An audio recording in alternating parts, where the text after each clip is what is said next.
cars, 2 winners, $15,000 on top for both, but which one is faster from a roll? 1, 2, 3! That's right, guys. 3 entries for every dollar you spend on 1320video.com. Right now, there's over 300 different items to choose from. There's bound to be something for you. Back to the action.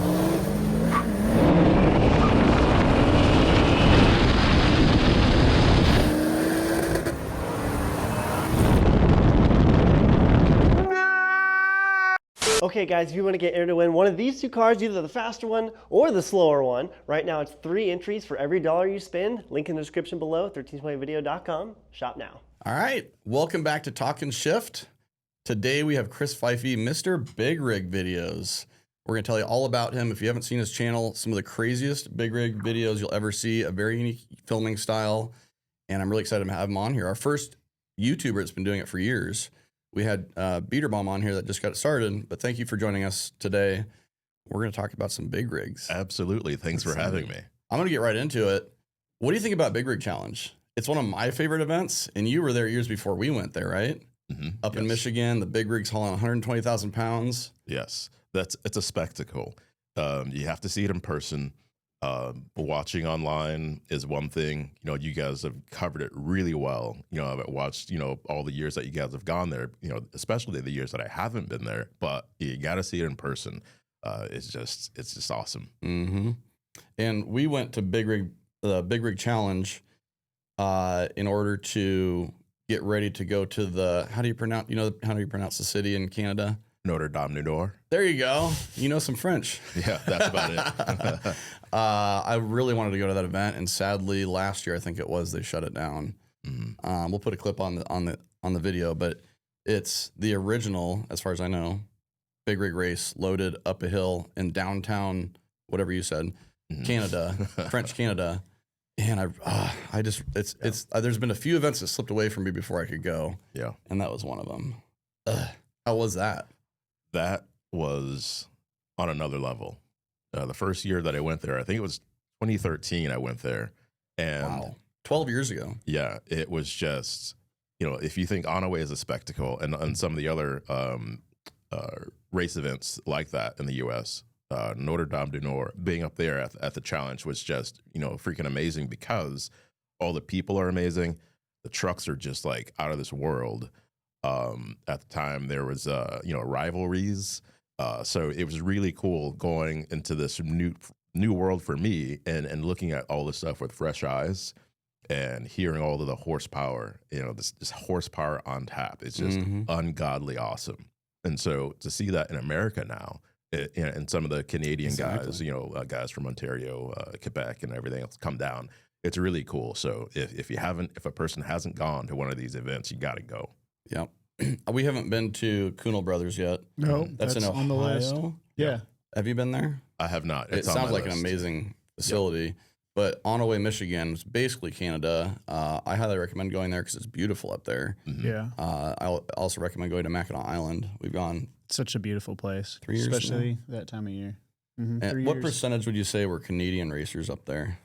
It's a big percentage. I'd say it's probably close to 50%, if not more. I would agree.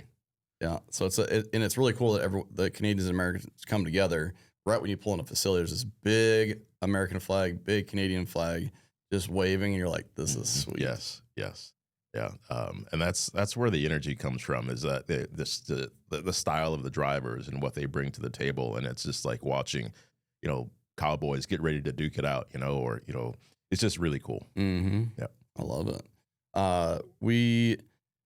So let's go back to how we got introduced, 8 years ago? Oh, man.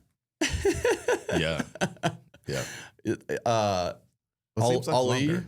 Yeah, it seems like longer, though. It may be. Maybe it was 10 years ago. Time flies. Ali Zhang and Lincoln hit me up. He's like, hey, one of my friends shoots YouTube videos of semis. I was like, that's sweet. He's like, someone's stealing his photos and promoting their event, his event with it, and they got really big payouts. It's like, well, that's not cool. And we'll just fast forward to the point. We talked on the phone for like 2 hours, and I was like, send me the pictures, send me this. And I looked up Googled the event, and it was in like South America. And it was like $200,000 to win this car show class, which was like $150 American. Yeah. I needed input because again, you've been established for a while doing what you guys have done, and I'm like, okay, I need to hear somebody else's take on this. Yeah. And so it was just cool, kind of like swapping, thoughts and stuff like that, Mm-hmm. But we figured it out, and not a big deal. Like, just let them do their own thing. That's the way I see it. Like, they're not hurting anybody. If you reach out to them, it's just gonna hurt their event. They're not hurting you, really, in my opinion. Right. But then fast forward to when Matt met you. He'd been watching your videos forever, and I hadn't. No offense, I hadn't seen your videos yet. Sure. When after our call, I was like, holy shit, these are sweet videos. Holy cow. And the filming style, which we'll get into in a little bit, super unique.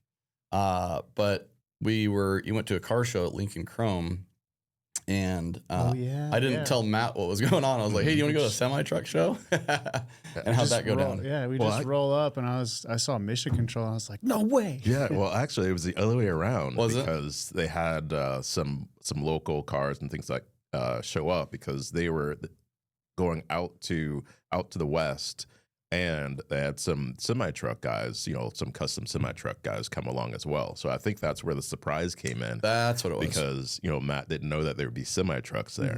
Mm-hmm. And we actually picked up the Unicorn C5 Corvette in Lincoln at the shop. Like, it had just gotten done, and we we're just kind of getting like a shakedown run on it, and showed up there in that. So that was pretty cool. Yeah, I had no idea. It was crazy. I think there were a bunch of like rat rods there. Yes, that's what it was. Yes, okay. the rat rods. Yeah. Yeah. And then we ended up in Sean and Amy Selke's We redneck were rat level. rods going Sweet through ride to logistics. SEMA, and then and a few big rigs came and crashed the party. Mm-hmm. They had redneck low. I remember had recently seen that truck in one of your rolling CB interviews. Yeah. Yeah. And is that what we went for riding? Was redneck low? It Yeah, was. the truck that had the shotgun shifter in it. Yeah. I love it. Great Yeah. people. They're getting into towing now, right? Mm-hmm. Yeah. All of the above out there in Montana. Yeah, Yeah. Oh, that's right. They're from Montana. Mm-hmm. they're We always went downtown and hung out with them. Yeah, we got pizza. Cool. Huh. And then I broke the Corvette, Yep. which was just typical for that car. Oh, really? One of the turbos went bad or something. Oh, I no. forget what was going on. Oh, jeez. It just wasn't spinning. But it wasn't that like same weekend, was it? I broke it on the way back to the shop, or like to the way to downtown. I forget. Oh, Whatever. That Wow. car broke so many times I can't even remember no. that. Yeah. Anyway, what was it like hanging out with Chris for the first time? Oh, it was everything I expected. Just like obviously the voice. So knowledgeable about trucks. It was really refreshing. It was really cool to hang out with you for the first time.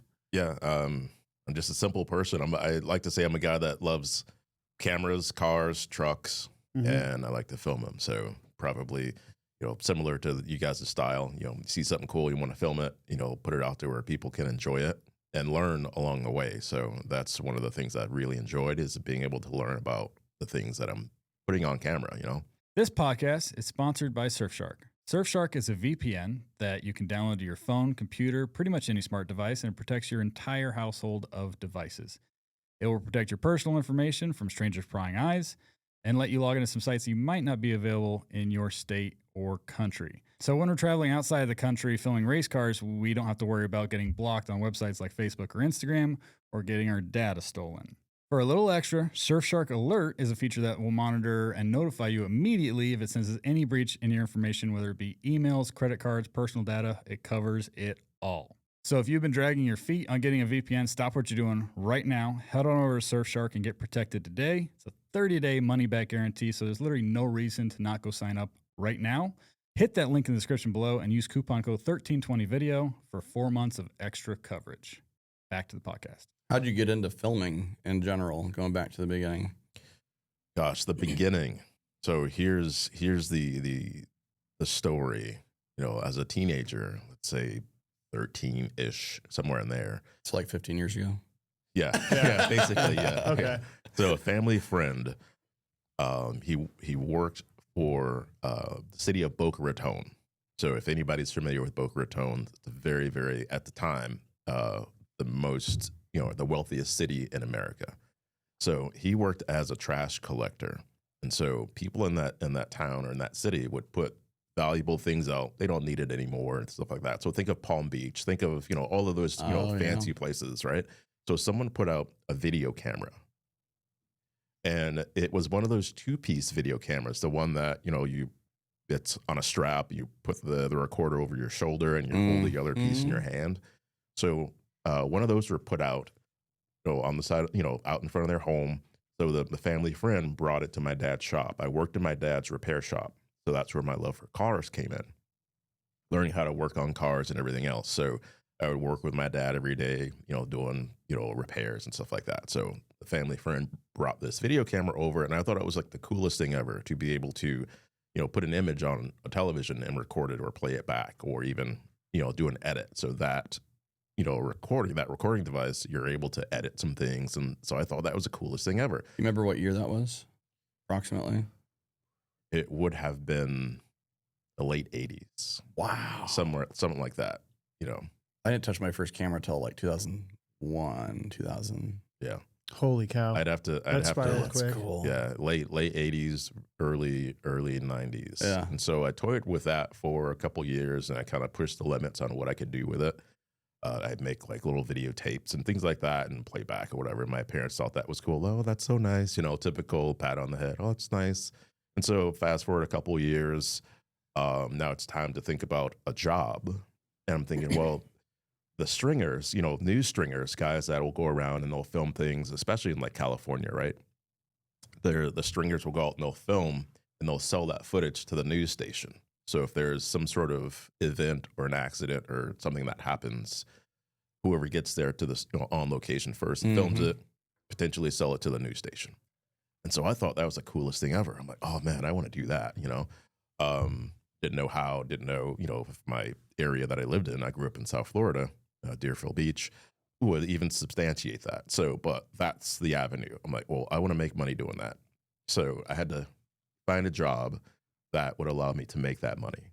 And so I got my Class A license to drive a truck so I can make money, because machine operators and Class A, drivers made the most amount of money. So, but I'll pause there on that thought.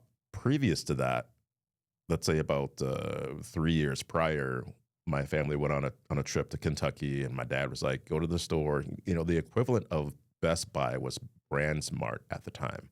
So he said, go out and, find the best video camera that you can find for our trip, because we're going to spend a month in Kentucky. And I says, well, how, is there like a limit? He's like, no, just find the best one you think that works. I'm like, okay. So I did my research. So there wasn't any internet. I sound old, you say that, but yeah, exactly. There's this magazines like Video Maker magazine and all this stuff. So I'm like reading through and looking at everything. Everything was on professional grade. And so I went out to BrandsMart. So they had things on display. And this is like back in the day, everything was on display. So you can go and like, touch everything, mess with everything. So I looked at everything, and I needed to find a camcorder that had a flying erase head, because that allowed you to do seamless edits. Because if you tried to do an edit on anything else, it would leave like this little rainbow pattern, because it wasn't able to make the edit seamless. Like blend it. Right. So you have artifacts after you make an edit. And so that's one of the things I'd read about. Okay, so I'm like, flying erase head, Super VHS, 3 CCDs, or at least that one was like 1 CC.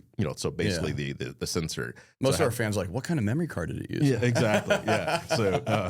So I feel like I'm aging myself, but that's what technology was. That's cool. So I went down this list and found all this stuff within this one camera that I had. So it was one of those, full-bodied, cameras that went over your shoulder. Had I think like a 30x zoom, so it had a really awesome zoom on it.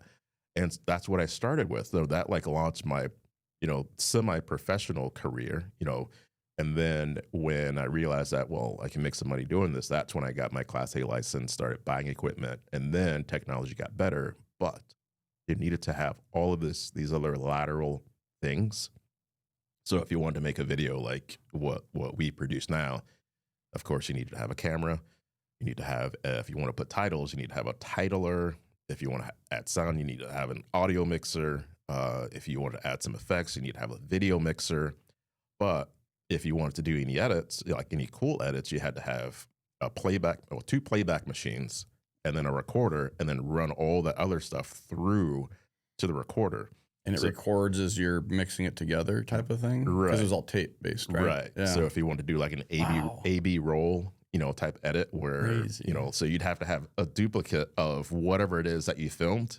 So if you guys went to an event, you'd have to have 2 versions of what you filmed in 2 machines, run it through the video mixer. And so if you want to do like some sort of cool, not even a page peel, like some whatever it was, an effect, a wipe or whatever, you'd have to do that. Or if you had some other source running, you'd have to have those machines and then they get recorded. So thank God for what we have now, because it's just like that's insane. Yeah. How much do you think at the peak of using that equipment, how much do you think you had invested into your technology? Well, a video mixer back then, like the coolest one, it was I think a VX1 or whatever. It's like $1,000, Which is like $5,000 in today's money. Yeah. So once I got that, I felt like I was like a badass, right? Yeah. I'm like, okay, I got this mixer, and it combined some things, but at one point I just stopped counting, the investment, because it's like, well, I need this thing to do the thing. Yeah. It's kind of like what you guys, you need the thing, Yeah. to operate smoothly. Uh-huh. How did you make money with that back then? Well, I started, I cut my teeth on shooting events. So like weddings and, Gotcha. and any sort of event that would happen, advertised in magazines and stuff like that. I networked, down there in South Florida, Deerfield, Fort Lauderdale, Pompano. I networked well. And so made some really great friends, business owners that became friends. And so we all, gave each other work. Gotcha. And, based on your, how you approach an event in your professionalism, that's, word of mouth. So Of stuff course. like that. Yeah. There was no internet. Right. It's all just friends referrals. Right. That's crazy. I came in like 2000, 2001, still tapes for about 10 years when I was filming. And you can only get your information from message boards or magazines, like you said. But this is like 10 years prior to that. And that's insane. Do you remember your first automotive event you filmed? Yes. That would have been 2009. And that was over at the Chrome shop, at the 75 Chrome shop. And Really? Oklahoma? yeah. Or down there in Wildwood. But I'm gonna back up, because locally there were some car shows at the local Chick-fil-A, and I would go over there, and me and another buddy would film some stuff and just like put stuff on the internet. We needed a creative outlet. And so going there and just filming some stuff was that creative outlet. So you were trucking to make money and just doing the video thing to make some side money, or was it like your full time? Right. So I stopped trucking in 98. Oh, okay. Because I had all the gear that I needed. Gotcha. I had the connections that I needed. And it's like one of those things where like you step off a cliff and go like, okay, here we go. We're going to see if this works. And, it took a little bit of, some time to, really kind of build up some good clientele. But that was 98. And then in between 98 and 2012, that's where I would, do work with all sorts of businesses and create their, the marketing materials that they needed. Corporate work, Yeah, where the right. money's actually at. Exactly. Yeah. And so I kind of like stopped the events and the weddings and things like that. And, my proper business is, providing what I call like the 4 essentials that a business would need. So if you're going to open up a business, you're going to need, great photography or video production or commercial or graphic design or a website. And so I provided those 4 services, and I still do provide those 4 services to companies that need them. Cool. That's sweet. I had no idea. Yes. Interesting. So you've been in the video business for, 35-ish years, 40 years. That's cool. Yeah. Well, yeah. Surrounded Making money. Surrounded. Well, no, properly 98 because Okay. yeah, a long time. That's where cool. it's just second nature now. So how did you get into, what was the Chrome shop was your first semi-truck event, right? Yes. How'd that come about? I had always wanted to go to this show, and I'd always miss it. And I lived down in South Florida at the time. So South Florida to Wildwood is about 4 hours. And so I just wasn't keen on driving 4 hours, for a day. And so I'm like, well, one of these days I'll get up there. So I eventually moved up and to the area. So where I was about 40 minutes away, 45 minutes away. So I'm like, okay, I'm going to go. I didn't know what to expect. So I went up and filmed some stuff. That video is online, but filmed some stuff. A buddy of mine went up, he filmed, and we did a couple of, interviews, and I met some characters, some guys that are still well known. Vinny Diorio was one. He's known for rolling transport. Some of his trucks that are on the road are some of the most recognizable trucks. So I met him that first year. Todd Roccapriori, I met him as well. The stuff that he was turning out, the custom trucks, were one of a kind. I met Sean and Amy Selke that year as well. And these folks, and this is where the internet, started to kind of take hold, and Facebook and everything else. That's where everything started to come together, because I was able to go back and take a look at what they're actually doing, week to week with these trucks, and made it interesting. And then I realized that, wait a minute, there's an avenue to put out, other, photos or video, through Facebook as well. So When did you put your first video on the internet? Do you remember? yeah, so that first that show that I was speaking about, that's on my instantimages.net YouTube channel. So it was your first videos on YouTube. Yes. In what year? That was 2009-ish. Wow. Yeah. So that video is there, and I hadn't started the Big Rig Videos channel yet. Yeah. So I put that video there and didn't really think about it, because I feel funny saying this. So when I started putting video online, it was Google Video. YouTube wasn't a thing yet. Oh. So I uploaded a video to Google Video, so the people that are shooting events for, they could see the stuff online. So I put that there, and then YouTube was bought out, and then everything migrated from Google Video to YouTube. And so I'm thinking, all right, well, this is kind of cool. Have a place to, a video server, because having a proper video server back in the day, it just didn't exist, or you spent a lot of money. So I'm like, all right, great. I can use these services for my clients to be able to see whatever it was that I shot for them. So going back to where now, Instagram became a thing, and it was strictly pictures. And then it became to where, oh, well, you can upload I think like either 5 or 15-second video to Instagram. Yeah, it wasn't much. Right. And so it's like, why? But I'm like, all right, well, I kind of toyed around with that. And then, uploading stuff to Facebook became a thing, as well as YouTube. So it was just, so seeing this like shift in people doing things and putting things out, it became really interesting. Yeah. Our timelines were pretty similar as far as like getting momentum on the internet. I had my own video server in 04, 05. I used a local guy's server. Parrish was one of the first viral videos I ever had. He let me use the server for a couple of years, and then it just got too big. And then I used the servers at the dorms, crashed the internet, and then I started paying. It was like $500 a month to start. I'm like, I'm in college. This is not cheap. Yeah. But it's cool to see the progression. That's insane. Yeah, but it's so essential for what you did back then.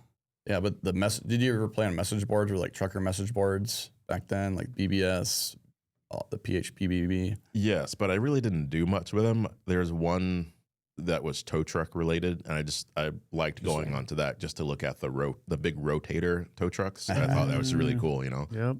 That's how I got my videos out there. There was no social media, so I just posted them on the message boards. But then like 08, 09, 2010, there was MySpace, transition to Facebook and stuff like that. Do you miss the message board days? They're still around. There's a few still around, like LS1 Tech, SVT Performance. There's a few, but most people use like Facebook groups or just Facebook personal stuff. Yeah. It was a cool time. It was a different kind of weird internet compared to today. There's a lot less to look at, and it was more focused on different niche things. So you could go just talk about Mustangs. Sorry. You could go just talk about LS stuff, whatever. Yeah. And there were people making tons of money through like sponsors on those that owned those. Anyway, how did you officially formulate Big Rig Videos YouTube channel? How did you get to that point?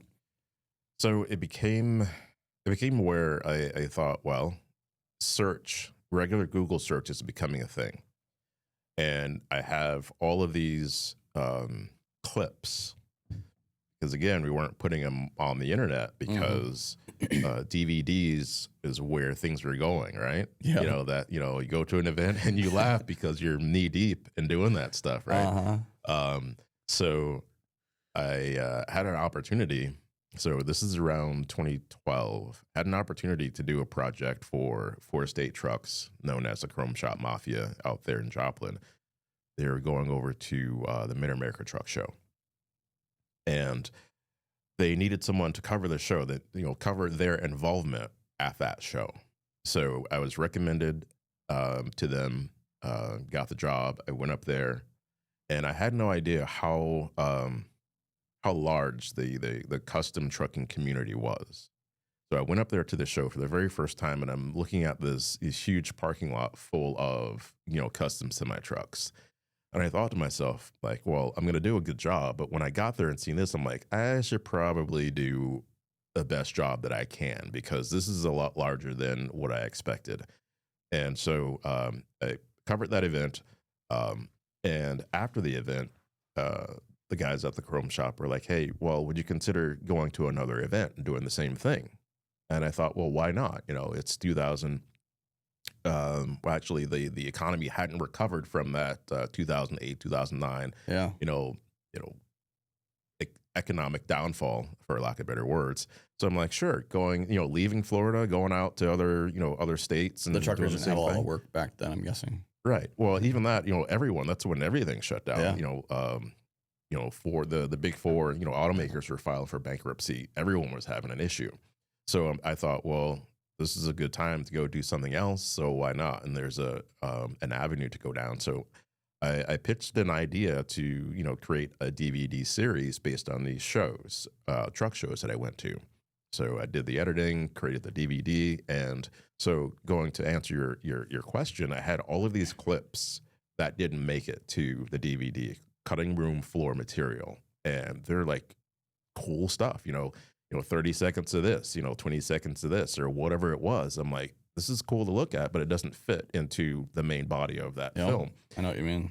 So this is where I'm like, all right, well, I think that was also that same year I went up to Notre Dame du Nord, and I had, some clips from there. So I decided to make a Facebook page, and based on search, if someone wanted to watch a video of big rigs, they would probably put in big rig videos into search.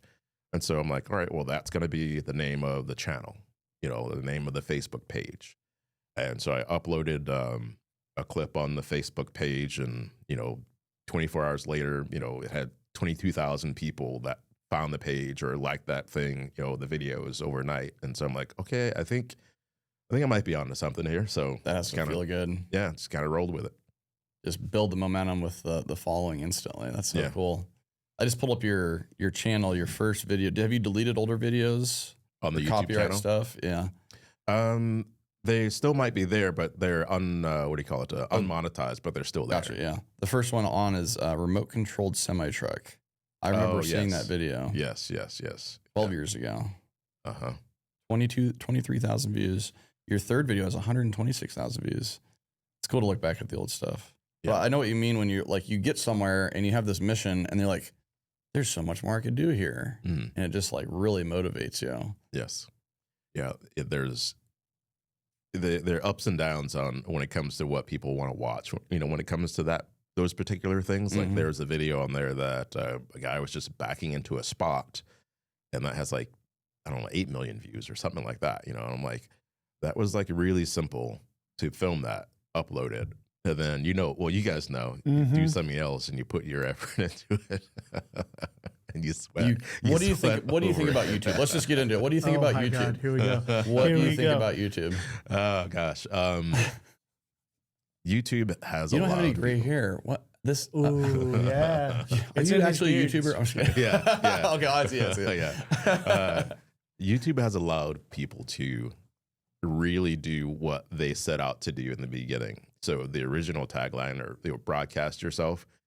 In the beginning, I'm like, what? Who's going to be able to do that? But now you can look at how many people can self-promote and do things in a way where it's become their livelihood. It's become their way to bring community together. All of the above. So what do I think of YouTube? It's great. It's great for what it is, and it's become a way to ingest entertainment without going to the typical TV, because beforehand we'd go to TV, what's being broadcast, we have to look at our sitcoms and all that stuff, and that's what we were watching. Now we can look at people that are doing things exactly what we want to see, and with characters involved, or whatever it is. So I think it's great. Yeah, I don't mean to downplay YouTube. It's I'm very grateful for being able to start a business with the camera like you did, and do crazy things like have a party for all of our friends here every year.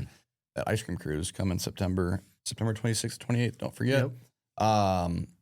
But it's just so unpredictable. You're like, oh, we got this really cool formula that's working really good, and then 6 months later, it stops working. And so we've gone from my original videos were like 20 to 60 to 90 minutes long. I just stringed together a bunch of clips, put it online. And then I was in Texas in 2011, and this guy's like, is it Corvette channel down there? High Tech Corvette. He's like, why are you doing long videos? Short videos work well, like what you have on here. 1 to 4 minutes is like, oh, I don't know. I'll try that. And then all of a sudden, here's the momentum again. And then that stopped working. And then I did like 3 to 10 minute videos. Those were working better. And now YouTube wants like 3-hour videos as long as you can keep people around. Yeah. That doesn't always work. Right. And you're exactly right.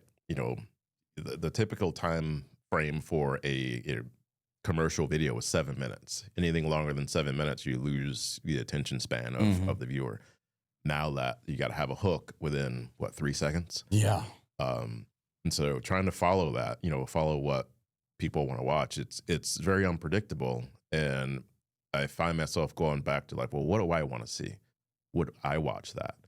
Is that cool enough? And so sometimes it's like, all right, well, I want to do this because I want to do it. Or then sometimes it's like, okay, well, this is cool. This is what I think other people are wanting to see. How many other large big rig channels are there out there that of their quote unquote competition? Like to upload on a regular basis. Are there many? There isn't. Interesting. Yeah.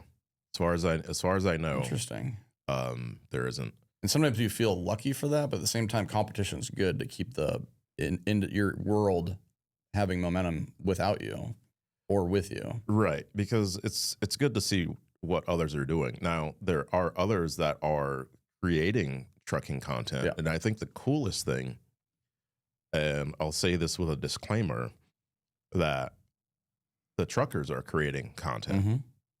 And I think that's really awesome because, we all know, or you should know, that everything that we have and everything that we get brought to us is because of those guys. Yes. And so they're able to document their day and put their day out there in a way where we can see what's going on in New Mexico. And then 3 days later, they're in New York City or whatever it is. And I think that's the coolest thing for them to be able to document that and put that out there. They have a lot of downtime or some downtime. Yeah, they have to. Right. And so the guys are out there doing that job and then editing at the end of the night or whatever it is. I'm looking at that going like, yeah, and doing it in a small space. I'm like, that's cool. So there's smaller channels like that, and I think that those are great. As far as a large channel, I can't think of any individual like myself that's full time. Jason and if there are, I would love to be able to find those channels and watch what they do and collaborate or whatever. You know how it goes. Yeah. So it's cool to see what others are doing. Who's the trucker that you watched for a while that made his own videos? I'm sorry to put you on the spot. Yeah, man, you really are. A little bit older gentleman, and he would just be talking in his cab as he was going down the road, or he'd be at a stop. There's a few. Okay. Yeah, but that's I found Jeff Anderson's channel through your channel. He does a lot of like the big machinery stuff, which fascinates me. He's always like digging holes with his D9 or moving around his excavators, but he's like a classic Caterpillar machinery kind of guy. Yeah. I had a yellow semi truck, if I remember right. Who's the guy in Florida that does the dump truck stuff? It seems like Josie Whispers. You seen him? No. Oh, he's hilarious. He just has like a live feed in his cab, and he does like driving around Florida, and he'll like call people out for like not paying attention. Right. Like they'll hit like the rumble strip. He's like, oh, they're Yeah. flatlining. Yeah. Oh, I want to see That guy is hilarious. Oh, yeah. I would definitely watch him. Okay. Bruce Wilson. Yeah. I got into Bruce Wilson. He started doing, actually, I met him at the first Cletus and Cars in Florida. And he had a Dodge Ram, and he's like, I'm going to do burnouts in this diesel truck. And it's like, hell yeah. He did a wild burnout, and we spent a lot of time talking. So I've been watching his channel. He's doing some for a crazy stuff long now. time. Yeah, He's got the Scania. Have you seen yeah. that thing yet? Yes, I just saw him. So cool. Yes, I just saw him a couple of weeks ago in Biloxi, Mississippi, and I also earlier in the year I did a video with him on his channel where I drove the Scania and I gave my opinion of it. Really, really cool truck. You know? Yeah. I think. And all the technology in there is so cool. It's Yeah. a lot different than the U.S. Oh, for sure. We rode with him at Big Rig Challenge, and everyone's Okay. like, "What? Why is this here?" Yeah. It's a European truck from Sweden, I believe. Yeah. Somewhere in Europe. And they flew him over to like I don't know if he helped build it or whatever, but he got to He see got the build to process. option it out, I think. Yeah. He got to pick a lot of the options that went into that truck, and they sent it over here for him to like demo and take around. It's a really cool deal. He's still currently driving it around and showing it off to people. Mhm. But they won't let him modify it Right. for like they want it reliable. Uh-huh. Europe has even more strict Mhm. rules than we do for DOT stuff. So it was very slow. Yes. He was asking them if he could tune it at the Great Lakes Challenge, Yep. and they were like, "Don't touch it." And he's like, Yeah. "All right." I believe some modifications are coming. He just released a video that said that after a certain amount of time, he will be able to do some things to it. Because I was like, you should straight pipe this because the trucks, the straight piped Scanias, the V8s, Yeah, they sound so good. I bet that sounds Ooh, wild. Yeah, I yeah. can't wait to see that. And then the cab has hydraulics on it that just lift up, Yes. and you get to see the whole engine. It's really And on top cool. of that, it rides really nice. Like a lot Yes. of those trucks, you like slam through Oh. those gears, and it's like Right. his rode really smooth. Granted, it wasn't the fastest thing there. Right. The but- thing he was most excited about was the coffee maker on the dash and the center console, like right here by the cup holders. Factory Yeah. option. He's like, I don't drink coffee, but I made some ramen in it. He calls Yeah. it ramen noodles. Yeah, he's a funny guy. Yeah. I love We love Bruce. Bruce. Watching his channel blow up has been amazing. Mm-hmm. Yes. The one thing that really gets me excited about what you do is your filming style. If anybody's watched Chris's videos, you know the rolling CB interviews. And he has this Dodge Magnum with a crazy gimbal set up on the back of it. Yep. And when I saw it for the first time, my jaw just dropped, seeing the technology and the little bit redneck engineering, but also really, really nice control setup. You want to just give a 2-minute explanation of how that works? 2-minute explanation. Oh man, really yes. putting you on the spot. I know there's a lot involved, but just explain how it works for people to get a mental picture. So I use a A7S mirrorless camera, similar to this, not this lens. I use a kit lens on a mirrorless camera that's held by the original Ronin gimbal. So if anyone remembers the original Ronin gimbal, you know, it's one of those things. Backbreaker. Yeah. That's held by a wire rope isolator, which is held onto the car by 1,600 pounds of magnetic force. So These wire loops are like this big, and there's what, 6 of them? no, there's 4 sets. Yes. Yeah, there it is on the side. Yeah. So there's 4 sets. That is my slow mode operating setup. You know, so that was at the Kentucky Expo Center, and that was right before we did the what do you call it, the parade around the Expo Center. Mhm. So I had the camera up higher because the trucks are higher. Oh, okay. So in that position, you can only do about 35, maybe 40 miles an hour before the motors Gotcha. are not allowed. Because usually it's able right to. behind the vehicle Yeah. for aerodynamics. Right. But that's the setup there. Typically, it would be on the back of the car and lower. And then you have a control center in the passenger seat. So you can have a driver and an operator, or you can just kind of fix it and let it run itself if you're solo, right? Correct. So I can fix everything in like the return to center mode, like right there on the back of the car. Yep. If I had it, I usually have it looking off to the passenger side of the car, which would typically be where the drivers are, so that way I can concentrate on driving or having a conversation. If I need to make an adjustment, I can. Any media person that's tried doing rolling shots on the road of either video or photos, you know how hard it is to steady yourself. Yes. Hanging out the window. You know, we've seen people hang out the window almost touching the ground, like Scott Whitty. There's the photo I took of it when I first saw it. So cool. Oh yeah, that's right. And I just, right when I got back there, I just started like playing with the gimbal. I was like, dang, this is crazy how smooth it is. But so getting the shot like that is one piece of the technology. The other piece is hooking into the CB. So you don't have, like, do you have any setup time to do like a simple rolling CB interview, or do you just have it all in your vehicle? Well, when I first started doing that, and I came back from Michigan, where that's a story in itself. Yes. I realized that I needed to have this set up in a way where it's obviously safer and things like that. So I revised it, and then I would travel and I would rent a car, get to wherever I needed to go, and it's set up to go film. It would take an hour or so. I'm like, well, this is inconvenient. You know, have to undo everything to return the rental car, fly back home. So I permanently, decided to make, the Magnum, the SRT8, my filming platform. But I'm like, okay, I'm going to take my personal car and I'm going to set this up. I'm going to drive around the country in this rare car. All right, let's go. So I committed to using the car for that reason, and it's been great. But to answer your question, things permanently set up. There are some things that I can take off to make the car look, like it doesn't scream I'm a camera car.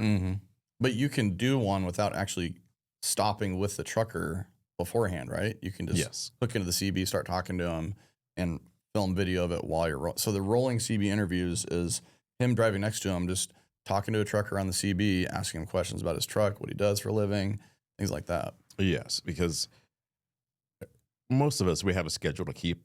The drivers, they have a schedule to keep, and they love to talk, because most of the time, if they're going to be driving for 10 hours out of the day or however many hours, that's one of the ways to make the time go by. But they can't sit and talk at a truck stop or a fuel stop about their cool custom truck, because they got a schedule to keep. They're on the clock. And then one of the other reasons that I started doing these videos that way is because at a show, got this really cool truck and it's sitting there in the parking lot along with other cool trucks, and then someone comes through and goes like, yeah, that's a cool truck, but they don't use it, they don't haul freight with it. It probably is just gonna go back and sit in a shed somewhere or whatever. A very small percentage, let's say maybe 5%, maybe 10% of the trucks at a show are true show trucks. The other trucks are working trucks. So when I would hear this from people in passing by, I would think to myself, well, that's not fair. This guy put all of this time and energy into this truck, and he's going to drive it and go back to work, and no one's never going to see it actually working, or the guy using it for work. So that's where I came up with the rolling CB interview, where these guys are going down the road in their fancy customized trucks, doing whatever it is that they're doing, which is driving, hauling freight. And I thought, well, this is a great way to show off this truck, while in motion. And so it became one of these things where once I, filmed the first couple of videos, or the first one with Kenneth Fisher and then Josh Lemke, those are really captivating, because we're seeing these beautiful machines go down the road, and then hearing this backstory and the story that matches like the beauty of why a guy does what he does for his family, or this or this. And most of these guys are car people too. And so they just take their enthusiasm for cars and they put it into their work vehicle. And that's what they have. So that's what the majority of all of the rolling CB interviews are about, just telling someone's story. And we're looking at their cool creation that they've customized, and cool paint, cool sound systems, horsepower, all of the above. But they get to make money with it, and they look cool going down the road. So, it's such a unique filming style. And the first time I saw one, I was like, how does he do this? Just, it blew my mind trying to picture how you would make that work in a fairly simple way. By the way, if you haven't seen Chris's videos, Big Rig videos, we'll put the link in the description below. Just go watch one of the rolling CB interviews as your introduction to his channel. It's such a cool. Does anybody else do that? Have you seen anybody else do that? In the fashion that I have, no. Yeah. Have you ever fallen in love with a truck so much that you followed them to the next stop for a few hours, or like you talk him into stopping, or like what? Because you really want to take a closer look. No, I've not. Well, in some cases, I would have wanted to be able to, do a U-turn. Really can't do that on the interstate. In some cases, locally, yes, I've turned around and I've, taken some pictures or a quick video or something like that because, thankfully now most people know who I am when they understand very quickly. Oh, you're that guy. In the past, let's say, for instance, one of the more popular, actually the most popular rolling CB interview was with Heath Church. He was over in Joplin at Four State Trucks, and he was picking up something, and so his truck was there in the parking lot. I was already there doing some work for them, some filming for the company, and so I had taken some snapshots of his truck in the parking lot, and so he comes walking out, and in true, old school trucking fashion, pearl snap shirt, button down shirt, pressed jeans and slacks and everything else, and he looked the part. And so he walked over to the truck, and, I was in my car sitting there in the parking lot, and I says, you wouldn't mind, talking to me on camera about your truck? And he's like, sure. And I says, yeah. And he says, well, I got to go. I says, well, would you consider doing, a rolling CB interview? And I explained what that was. And he says, well, I don't know. I got to get my truck polished, maybe in a couple hours after I get that done. And so I'm thinking to myself, all right, it'd be great because his truck is a unique truck. And so, sure enough, he called back and he says, yeah, if you still want to do that. So we arranged to do that day. And for that particular style of truck that has, two transmissions and, a dual stick transmission shut up. Oh, yeah. An older truck that's mechanical. Yeah. Sounds straight piped, sounds great. I think that video has like 3 million views or something. You have a video of just like the Jake brake on that truck, and it sounds incredible. Right. And so that was an instance where I asked the guy to do a video, and between the knowledge that he has, and that's one of the things I try to look for is a guy that has some knowledge to share with the rest of the trucking community, as well as having a cool truck. So he had great knowledge to share in the interview. And I saw him, I ran into him a couple years later. I hadn't seen him again a couple years later. And he recognized me, and this is over at the 75 Chrome shop. And he says, hey, Chris. And I look up at him. I'm like, oh, hey, Heath. So we ended up doing another video because he was in a completely different truck. Oh. And so I says, hey, what do you think about that other video? Because it's been a couple years. He just says, well, I guess a couple of people like it. I says, I really haven't seen it, And he still uses, or at the time, he uses a flip phone. Oh my So he doesn't use a smartphone. So that's how old school he is. How many millions of people had watched it at that point? Oh, like 3.5. Oh my. He hasn't seen it. And so we did another video. He was in another really, really cool truck. And we did another video down in Florida. The first one we did was in Missouri. We did another one in Florida. And so it was just funny. And again, we got to talk about cool stuff, and it's a good time, That's crazy. He still hadn't seen it when he made the second one. Yeah, I think he'd seen a little bit of it, but he wasn't like gushing over the fact that, oh yeah, I'm in this video or whatever. That's another thing that I really enjoy, where you try to select the right people where they're going to continue to pay forward, the knowledge that they have, and they don't turn into some other thing. How sometimes you can get big heads about things because you got a little bit of notoriety. So he's that way. So I appreciate that. So I try to select the best people, that to put in front of the camera. We were talking about competition in your space, and one thing that happened when the evolution of these cameras started getting better and better about 6, 7, 8 years ago is that other automotive YouTube channels aren't necessarily our biggest competitor. It's someone with a phone in their pocket in the grandstands, or a driver with a phone and they have their own social media. Like if we try to make a video of something that's cool and it takes us a week to get it out, but it goes out that day from someone else, then it ruins our possibility of making a cool video, which is fine. It's just the way it is now. That's the landscape of it. But I don't know if you've seen much of that, but you talked about how like the drivers are making their own stuff, which only makes it better for you. Yes. There's so many people putting up stuff from races now. It's just hard to When I first started, I put up a video of something and there was no one else that would post it ever.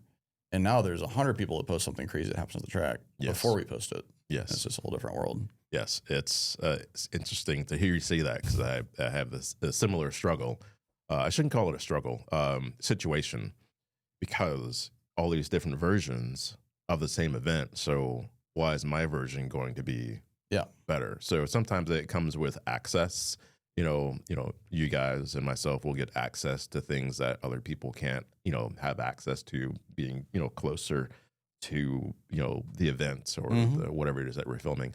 I've switched to doing a lot of my stuff live at events because of that, but with the same quality of that you would typically have. So, now you can take your phone and do a live stream, but I use devices that allow me to use, great cameras and playback and all sorts of stuff. So basically I'm doing a broadcast that you would typically see, a news station do. So that's how I've dealt with that. And then back in the day, do you remember where, like, if there's a show going on, and did you keep that information secret of like what event or show you're going to next in order to keep other people in the same space from being at that event and having competition filming it? Not really. No, it was more of letting people know what event we go to. We used to take our merch trailer everywhere, so you want people to show up and get the opportunity to buy merch. Yeah.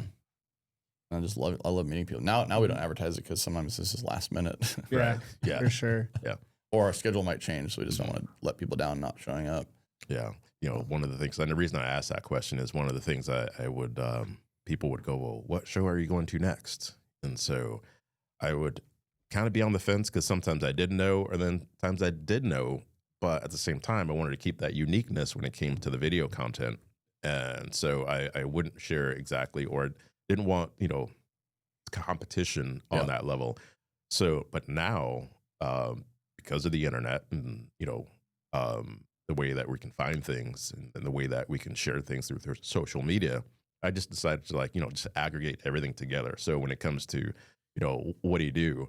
I'm like, let me just pull everything together and put it on a website where people can find these shows, because there's so many now. So.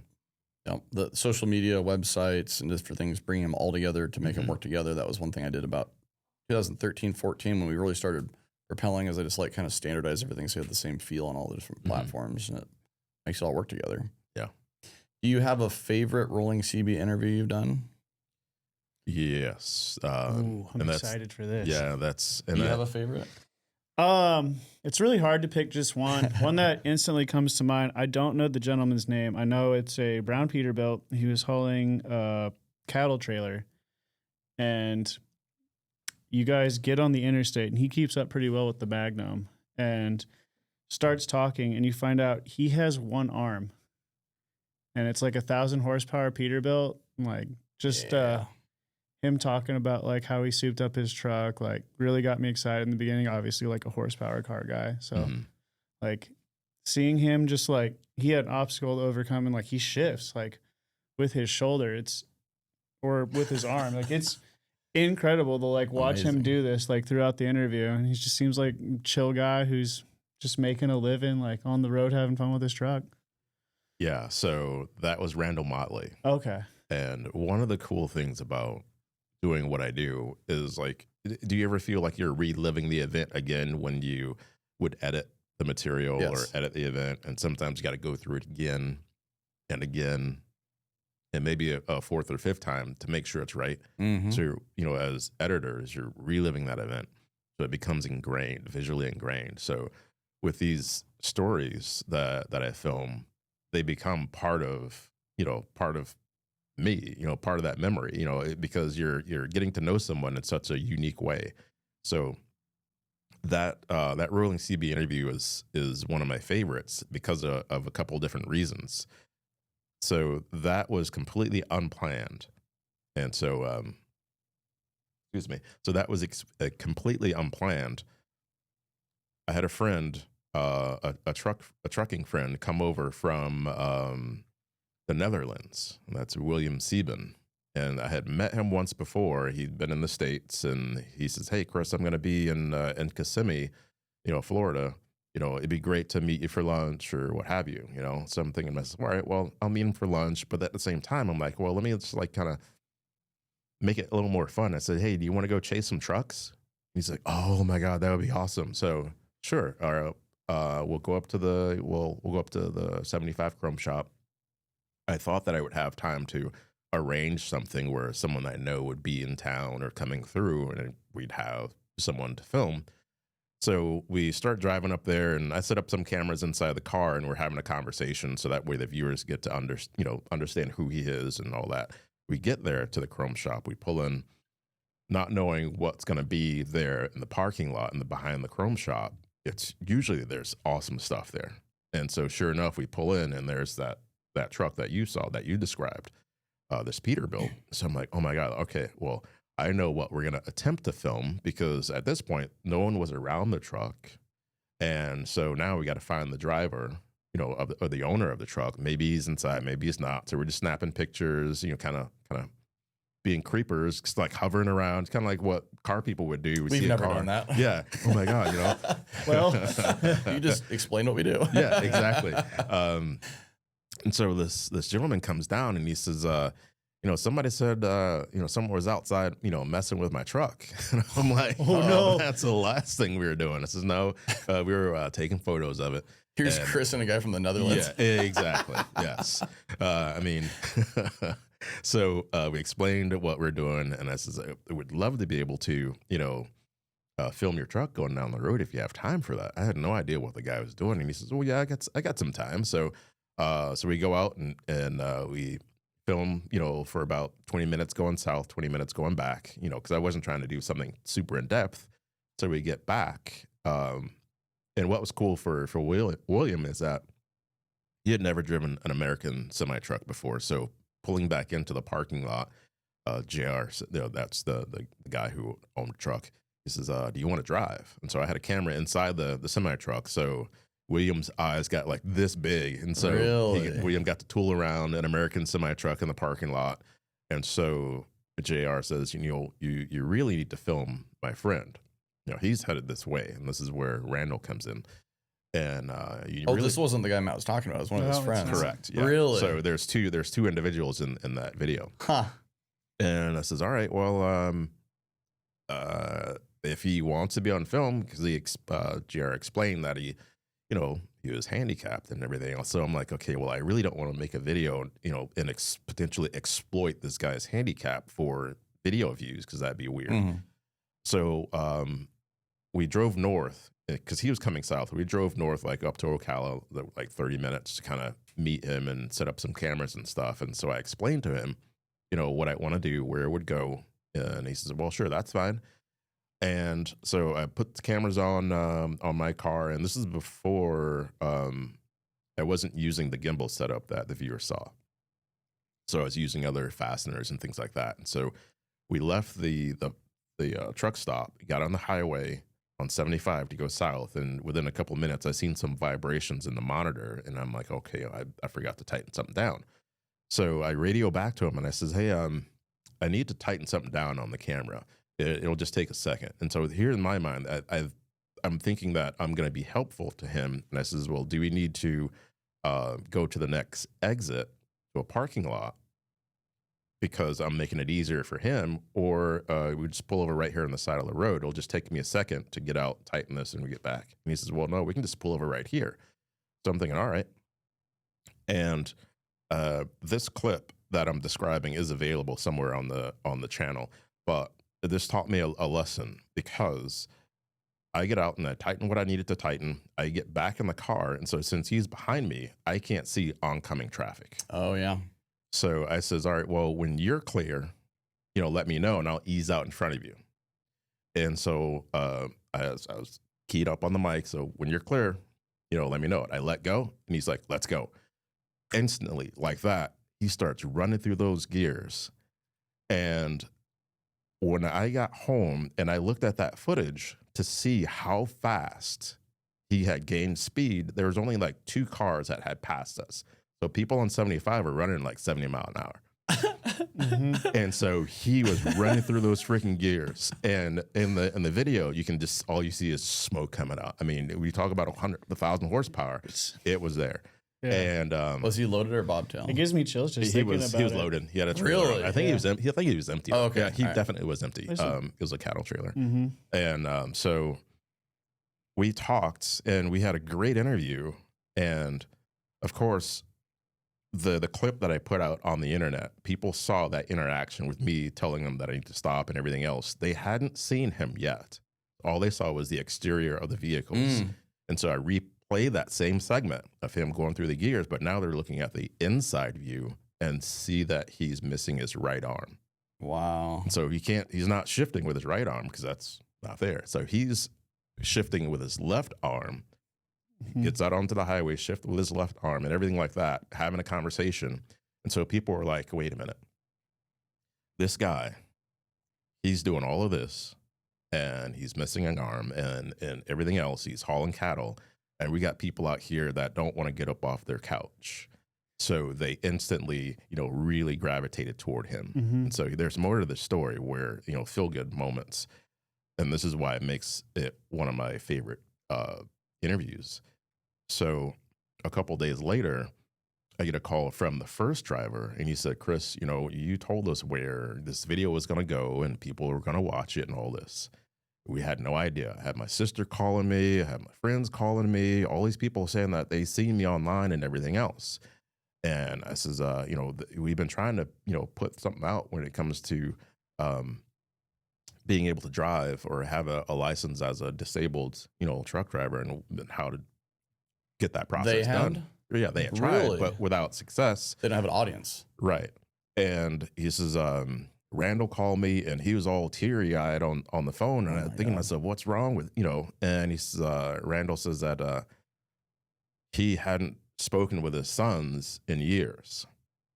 And after seeing that video, he got a phone call from he was looking through the comments and he had seen where one of his boys made a comment saying that that's my dad, and it instantly brought them back together. They reunited as, family and stuff like that. Oh my gosh. People were contacting Randall saying that, I've been trying to get a license, trying to get medical clearance to drive because I have, an infirmity or a missing leg or whatever it was, prosthetic. And so he helped people or gave advice, helped them, pointed them in the right direction. And that was a random day, where none of that was nothing would have happened. Wow. Right. So a lot of good came out of that. Because, everybody's got a story to tell. And what was so cool is that I just happened to capture it, or me and William, we happened to be there to capture that and participate in that. And there's people out there doing good, but they don't have a platform or a microphone to be able to use to put that out there. So that's one of my favorites. What a crazy series of events. Yeah, I didn't know the backstory on it. That's super cool. Yeah. We had a friend, Carrie, his last name starts with a B, Open Container. I think he might be the first person we filmed with that was paralyzed, he's shifting with his hands, hand-controlled vehicle. And that truck ended up going like 8s, I think. Yeah, it's a crazy fast truck. It pretty much lifts the wheels. Oh, wow. I know what you're talking about, where you're like, I don't want to film someone to like exploit them and make money off of their handicap. Yeah. But he was so excited and wanted to motivate other people to get into a race car when they thought they couldn't even walk anymore. And I love interacting. It opened my mind, and every time I see someone with hand controls, I'm like, I want to go check out their setup. Some people have some really scary setups. There's a wrong way to do it. And if you're going 150 miles an hour on the track, you don't want to have a bad setup. And he wants to educate people with the right things to do. And he's just such a cool personality. He's hilarious. Pretty much anybody that's driving a hand-controlled car is great to talk to because they've overcome some crazy things to get to that point in their life. And it's really cool. We filmed some guys street racing in New Mexico, hand controls. There's a video of Fred hops in a Mustang in St. Louis that's hand controlled. Like, wow. But they love helping motivate people. They want, like, Jim Newenfeld Parrish, the guy I mentioned earlier, he has a green Mustang from a guy in Chicago, and he was the same way. He's like, I really want people to know that they can do this. And he was running like, I don't know, 5-second 1/8 miles at Cots. Jeez. Wow. And that thing's now in the 4s as of a few weeks ago. Oh, geez. Yeah, but it's not hand control anymore. Yeah. now, Okay. now my friend owns it. But it's just cool to see what people can do. Our friend Tanner, one of the craziest stories, because we met him shortly after he had his accident, Yeah. probably 8-9 years ago, Mm-hmm. and he could just barely do anything from the waist down. And as of about 4 or 5 years ago, he walked the entire 1/4 mile at a track. Yeah. Wow. He's golfing now. He's doing all kinds of stuff. They told him, you'll never be able to walk. And he said, all right, and we'll prove you wrong. And like, he's still doing like That's all cool. kinds of stuff, like building that muscle back. And from what I understand, he was a very strong-willed individual beforehand, and he didn't want to take no for an answer. The doctor said he couldn't walk ever again, couldn't do anything below his waist. And it's just crazy to see the steps he's taken to get to where he's at. He drifted a car better than I did. Yeah. Moving his leg from pedal to like pedal. pushing his leg with his hands, drifting it. I rode along with Oh, him. wow. He's like, you want to ride with me? I'm like, yeah, I want to see you do this. That's cool. Yeah, it was super cool. Do you have another favorite video, Rolling CB interview? Yes. Well, this is more of an individual, Bob Spooner. Oh, I love Bob That's Spooner. the guy. Yeah. Because he makes his own videos, right? No, Bob No? Oh, Spooner's maybe he's just on like, your channel. Bob Yeah. Spooner comes from like a long time ago. He's been trucking since like the 50s. I think that's the first video I watched. Matt's like, you have to see this one. It's a great video.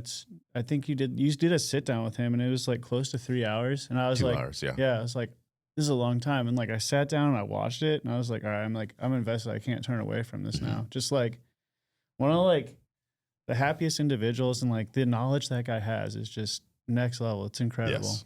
Yeah. So I met him, forget what year it was. If I had to put a year on it, it was probably 2017, I think. So I was back over at Four States, which is over in Joplin, Missouri. It was after hours. I had already done some work there for them. And I stopped there. No, we were closed up. They had closed up. And so I go out into the parking lot. I'm loading my gear back into the car. And I look down toward the north. And then the other parking lot was this yellow Peterbilt. His yellow Peterbilt. That's the yellow truck I was talking about. Yeah. Okay. Yeah, it's like it. I'll let him go, but Yeah, it's a it was cool a truck. 1961 needle nose. And so when you look and you see something like that, it's just like when you guys see like a unique car, it's like, wait a minute, is that what I think it is? So I walked down there, and again, I just wanted to take a couple of snapshots, maybe like a quick walk around video. And then, that's it. So he comes out, Bob Spooner comes out of the truck, and I'm thinking, oh crap, am I disturbing this guy or whatever it was? And he comes out and he starts chit chatting and everything else. And like when you start talking with someone, if they can weave a story or whatever. And he just starts going, and I'm thinking to myself, oh my God, and I said, sir, would you mind me, filming you or just asking you, doing a quick interview on camera? And he's like, no, not at all. So I asked him to, we talked about some things, the truck and himself and everything else. At the time, he was 71, and he was pulling a step deck with, big stuff on it, that required chains and everything. And I'm thinking to myself, man, you're out here running this step deck, hauling this large stuff, pulling chains and throwing all binders and straps and all of this stuff. And he's like, yep, it keeps me healthy, it keeps me going. And so I uploaded that video that night, and people thought that he was the American trucker. This is what the American trucker is. They instantly fell in love with him, for who he was. And he's just out there being himself, right? Again, the camera just happened to be there. And so people would ask, go on and on and on. There's like, I don't know, hundreds of comments and shares and all, the internet did its thing. Mm-hmm. So meanwhile, a couple of weeks later, I get a phone call from him, and he says, hi, Mr. Spooner, how are you? He says, I'm good. You put me in a position with that video. So I'm thinking to myself, oh crap. So like, think of your like grandpa, calling you up and you're in trouble, and you're like, your elder is, talking to you. So I feel like, okay, what did I do? And he says, you put me in a position in that video where, trucking has been better every single day since that video came out. And I'm thinking to myself, you've been driving for all these years, and that one little video has done this. He says, yeah, you know, people come up and they say, I seen you online, and they want to shake No my way. hand and say hello and everything else and take pictures of the truck. And he says, I had one person, follow me what seemed like, 30 minutes waiting for me to pull over just so they can, see the truck and say hello. And at that point, I felt that, that was great to hear that. And again, the camera there in the right time, me just doing my job, finding something interesting and putting it out for others to enjoy. But I felt like, well, there's others that could be out there that would love to be in front of the camera, but at the same time, they should deserve a little bit of, screen time. And so I felt that I wanted to be able to do that. And I had one gentleman in mind that I wanted to film, and someone says, this guy lives in my town, and he's known, Eddie Gant, the Southern Shaker, and people that are in the trucking world would know who that is. And so this person said, well, Eddie Gant lives in my town, and he's what legends are made of. And I'm like, all right, great, we'll set it up. I would come up there and film, do like a sit down interview. And so the next morning, after having that conversation with that person, the next morning I was online and I read where someone says Eddie Gant passed away. And I'm thinking to myself, oh, come on.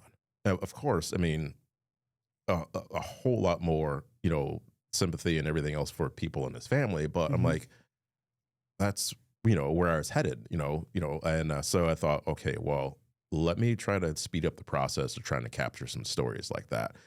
And so that's where I set down, the path to do that 2-hour video with Bob Spooner. But I also felt that, this guy's done so much and, not been recognized.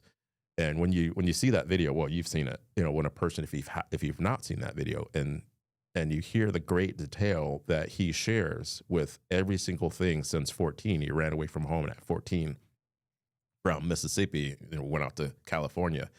The way that he told that, like the story just comes alive in color. You can just see it. Every single thing he says, you can just visualize it.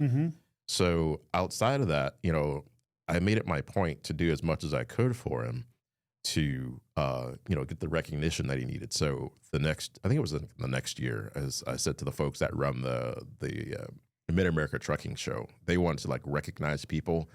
And I says, well, here's a person that you may consider recognizing.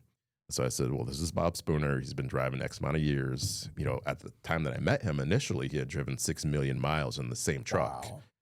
And so that's what made that so unique. And I kind of left that little fact out. But 6 million miles in the same truck at that point in time. And so I explained that to the folks that run the Mid-America Truck Show. And so they recognized him in front of all of his peers and probably, let's say, 500-something people, whatever, at the award show. And people really started to understand who he was. I had a shirt designed, with his image on it and stuff. I just wanted people to be able to give thanks to someone while they're still alive.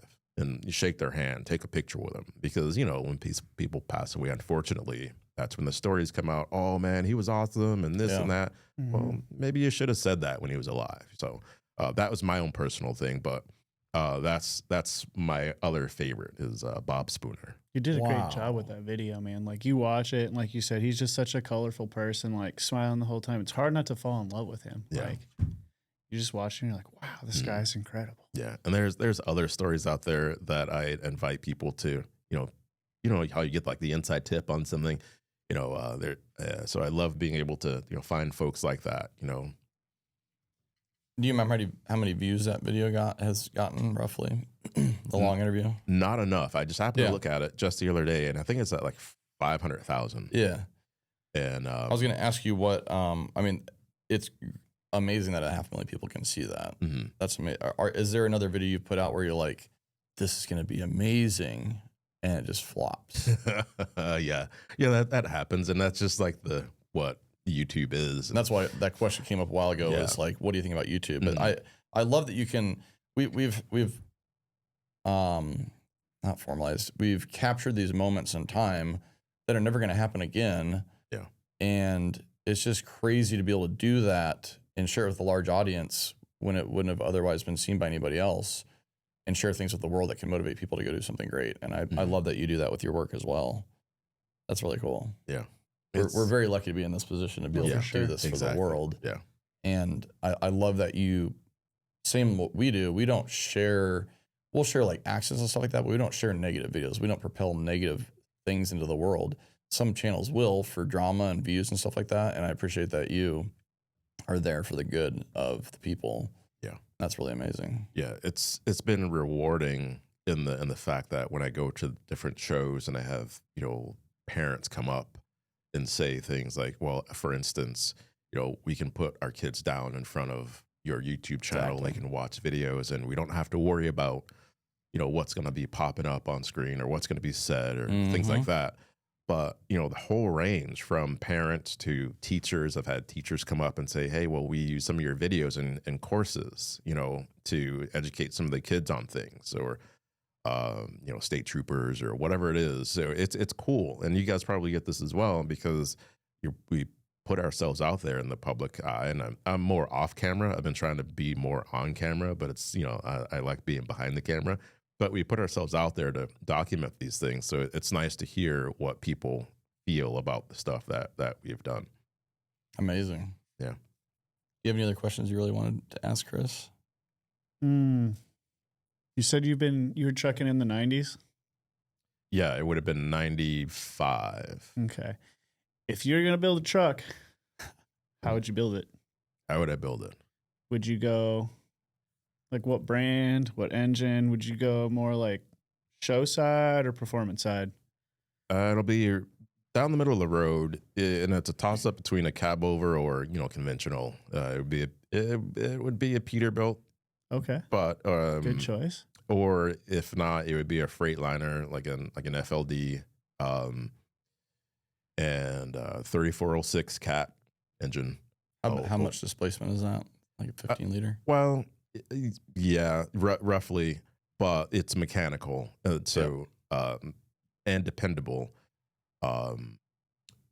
Stock, they're only doing like 400 something horsepower, so it's not a powerhouse until you start add-ons, and so then that's where you know a turbo setup and all that stuff comes in. But it would be somewhere around 600 horsepower, something like that, but reliable, straight piped.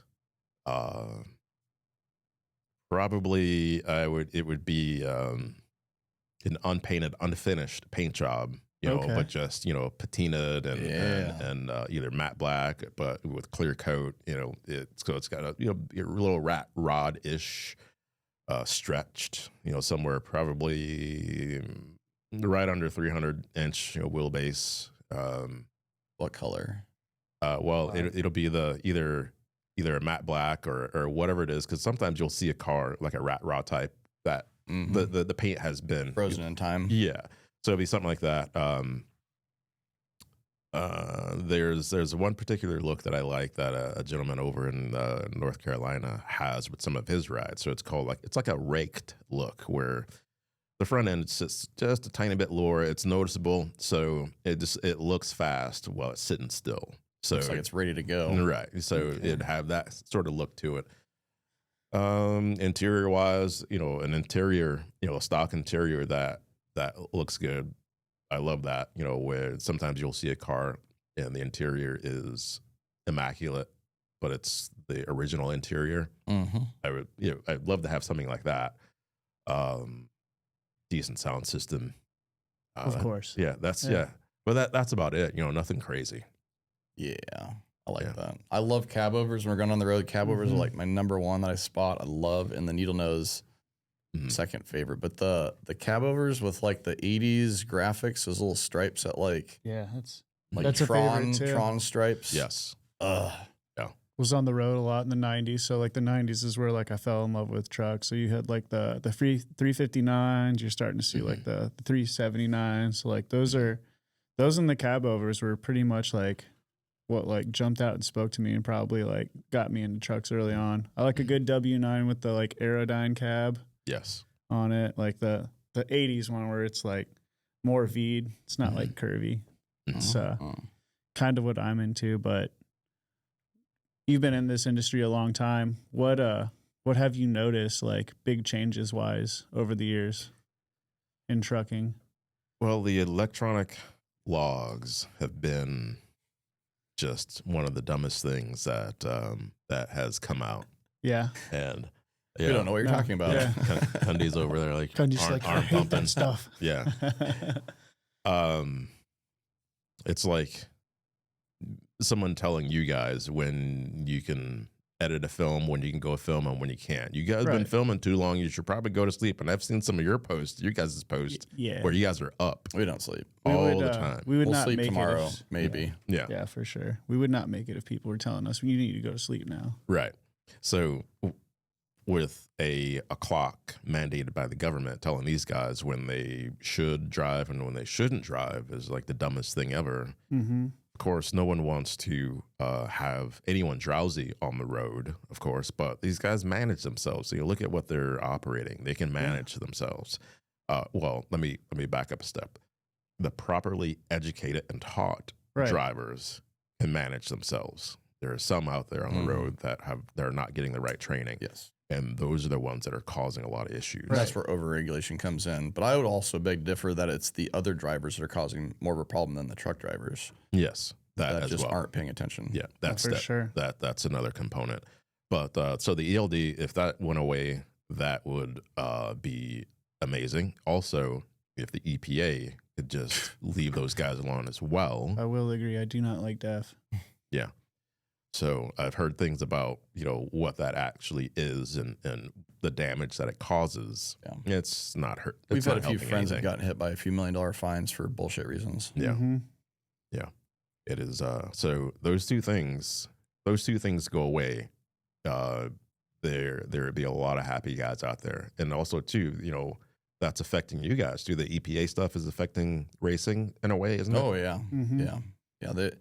It was going down a path very fast a few years ago where it sounded like racing might not be a thing in a short period of time, mainly because they were talking like you weren't going to be able to drive modified cars on the street anymore. Mhm. You don't have to get sniffer tests in most states. And they were talking about that and like shutting down shops or modifying cars, emissions and tuning them and things like that. And that just kills the whole industry. Mhm. They were saying that if you have a VIN on your car, you can't modify it. Basically, is the cliff notes to a point. Yeah. Which is dumb. would just ruin our whole industry. And so I'm glad that, and there was just one main person that was causing most of that, and the EPA was assuming a position that they actually weren't, and now they've been knocked down a few notches, luckily, and I hope that continues to a point where everyone's happy and everyone's safe, and we're not causing problems. Most of us aren't causing problems. We just Right. want to have fun. Right. This is not only a passion, like a fun thing to do, but it's people's lives. Go race. Like our livelihood depends on racing, and there's all these other companies. So Right. Mhm. it's good to see it. Yeah. Taking a different turn. We're Yeah. not trying to hurt anybody. I hope it continues for your industry too, because like you said earlier, like this whole world or this whole country runs on trucking. So Amen. Mhm. if it can be easier for them, that would probably benefit everybody involved. Yeah. One last question. Mhm. What is your advice as a YouTuber for someone that wants to get into it? That's a good question. Once you find your interest, just start filming. Just do it. Film. It's one thing to watch what's on YouTube, but it's another thing to be too influenced by what others are doing. So finding a style for the interest that you have and just going for it. Stay true to yourself, but do it in a way where you don't get burnt out. Mhm. Because burnout is a thing. And thankfully, I pace myself with what I do, because if I was trying to do everything all the time, I would not have done it for as long as I have. So there might be times where I get into a rhythm of releasing videos several times a day or several times a week, and because of what's going on or events or whatnot, there may not be something to actually film. There's an off season, but I made sure that I did things in a way where I didn't start hating what I was doing. You're right. You've never gotten to that point? No. Good for you. Excuse me. At I one haven't point, either, but I've gotten very, very, very burnt out Yeah. to the point where I thought I did. Yeah, there was a time where I had a hellacious backlog of videos to edit, and I'm going like, oh man, That never happens. yeah. And I'm like, man, this is gonna take months to get through this, right? Because like when you're at an event, it's like squirrel. You go into squirrel mode. You got to capture this and capture this and capture this, and now you get back to your edit station or home base, and now I got 10 videos to edit. Each video is gonna take 10 hours plus to edit or more or whatever. So pace yourself so you don't get burnt out. Some people are filming in a way where there are no edits, and I find that interesting. Yes, the vlogger style. Yeah. Our friend Cletus McFarland, I've watched him film. I've watched him edit. He uses like 90% of what he shoots. Trim, publish. Right. Oh, yeah. We're the exact opposite. Right. And there's a reason I'm asking this question. Do you find it hard to shift your pattern of doing things or your pattern of editing? What do you think, Stinson? Yes. This whole business stemmed from my obsession that I think I got from my grandpa of filming, taking photos of everything. I'm guessing I've shot at least 1 million photos on my phone. I currently have 100,000 on there. Easily. I'll delete a few thousand a month. Yeah. It's And it's just this weird obsession. And so we also have we're doing event coverage versus filming the things that we do like Cletus does. Right. And so we have this fear of not catching that moment and being okay with it. And so we just overfilm everything. It takes longer to edit, but you'll see a lot more of the highlights than you would if we hadn't, but it's going to take us a few weeks more to get it out. So right.